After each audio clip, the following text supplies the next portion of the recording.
ખેડા જિલ્લાના નડિયાદ શહેરમાં ગત રાત્રિના 11 વાગ્યાના સુમારે પીજ રોડ ઉપર નેશનલ પ્લાઝા પાસે બુલેટ મોટરસાયકલ લઈ પસાર થઈ રહેલા 6 શખ્સો પર લાકડીઓ અને તલવારો સાથે 4 શખ્સોએ હુમલો કરી લાકડીઓ મારી ઈજાઓ પહોંચાડતા નુકસાન કરી જાનથી મારી નાખવાની ધમકી આપવાની ફરિયાદ નડિયાદ પશ્ચિમ પોલીસે નોંધાતા પોલીસે ગુનો નોંધી વધુ તપાસ હાથ ધરી છે।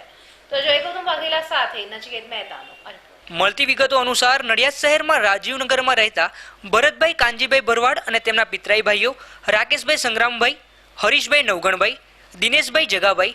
મુન્નાભાઈ લાખાભાઈ તથા મિત્ર હર્ષિતભાઈ સાથે રાત્રે સોડા પીવા જવા માટે 4 બુલેટ મોટરસાયકલો પર પીજ રોડ ઉપર વલ્લભનગર 3 રસ્તા પાસે આવેલી સોડાની દુકાને ગયા હતા,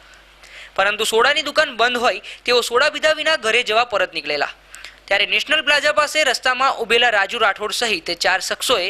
ભરતભાઈ સહિત 6 જણાને આંતરી ઊભા રાખી તમે રાત્રિના સુમારે બુલેટ મોટરસાયકલ લઈને કેમ ફરો છો તેમ કહી ગાળો બોલીને ભરતભાઈને હાથમાં લાકડી મારી ઈજાઓ કરી, તેમજ 4 બુલેટ મોટરસાયકલો પર લાકડીઓ અને તરવાલો મારી તેમજ પથ્થરો મારી 4 મોટરસાયકલોને નુકસાન કર્યું હતું, તેમજ જાનથી મારી નાખવાની ધમકી પણ આપી હતી, જેથી જીવ બચાવવા ભરતભાઈ સહિત 6 જણા દોડીને ઘરે ભાગી ગયા હતા। ત્યારબાદ ભરતભાઈને હાથમાં ઈજા થઈ હોય તેઓ સારવાર અર્થે નડિયાદની સિવિલ હોસ્પિટલ ખાતે ખસેડાયા હતા, જે બનાવની જાણ થતાં નડિયાદ પશ્ચિમ પોલીસ ઘટના સ્થળે દોડી ગઈ હતી અને આ બનાવ અંગે ભરતભાઈ કાનજીભાઈ ભરવાડની ફરિયાદના આધારે રાજુભાઈ રાઠોડ, સિકંદરભાઈ મહેડા, રણજીતભાઈ મહેડા,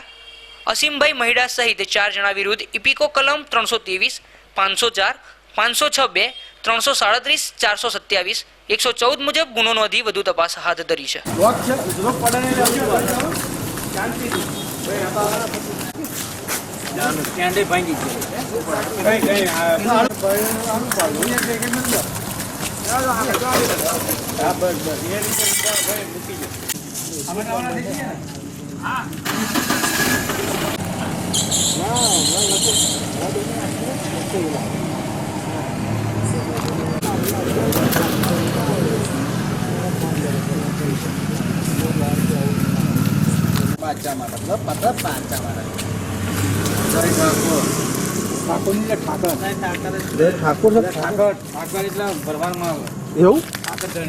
ઠાકર ધણી, હા।